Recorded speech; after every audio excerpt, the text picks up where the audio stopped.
For some of these more advanced movements, we thought it would be best to kind of break it down like we normally would in class. So today we're going to talk about the dumbbell snatch. The first thing we're going to do is Katrina's going to demonstrate a couple different ways to do the dumbbell snatch, and then we're going to break it down from the bottom up. So first we're going to talk about kind of the muscle snatch style dumbbell snatch, and it looks like this. It's one fluid movement with that strong punch and overhead. Notice that when she does this, the dumbbell is set up from front to back. Now what we'll do is we'll bring the dumbbell side to side, and this is going to feel a lot more like a power snatch, where you're going to see Katrina really finish by punching underneath and then standing tall.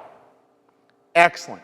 So let's talk about the dumbbell snatch, but let's first start talking about that dumbbell deadlift. Now, the biggest fault that I find with the dumbbell snatch, and I'm guilty of this, is sometimes I'm leaving my high knee a little bit high in the air. So Katrina's going to start, and she's going to show us some alternating dumbbell deadlifts. Now, at home, you'll do 10 of these. The thing that we're looking for here is as the dumbbell comes down to the ground, are you bringing your hips down to the ground with it? Instead of, and Katrina's going to show us kind of a common fault here, which is just hinging. Now, if you've ever done this before, you kind of wake up the next day, your back is really stiff, your hamstrings are extremely fired up. So that's going to be our dumbbell deadlift, and you're going to go through 10 of those.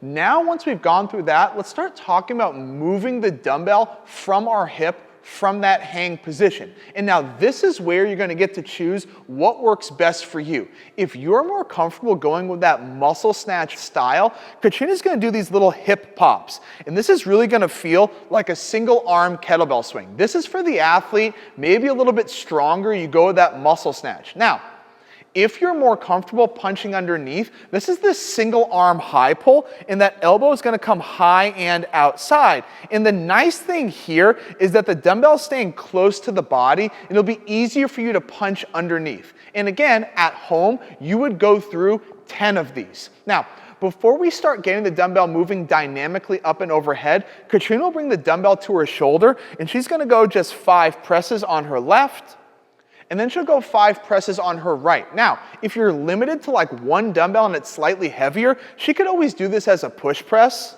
or a strict press. Whatever you want to do is totally fine. Now, once we've warmed up our shoulders, let's start moving from the hang. You're going to notice when you do these reps from the hang, they're going to be a little bit more difficult, and that's because you're not getting as much momentum onto the dumbbell. So again, she could muscle snatch from the hang, or she could power snatch from the hang. Excellent. Both are totally fine. Also, if you're just learning this movement, maybe stick with the hang. And when you're warming up at home, you would do 10 of those. Now, we're going to start coming from the ground, and now we're also going to talk about cycling the dumbbell. If you're newer to this movement, I want you to slow down. I want you to really focus on the quality of movement, and because of this, you're going to switch on the ground, and it'll look like this. Katrina will finish the rep, and then switch hands on the ground. Now, if you want to move a little bit quicker, Katrina will now do a rep, and she'll come to her shoulder, and then pass to the other hand.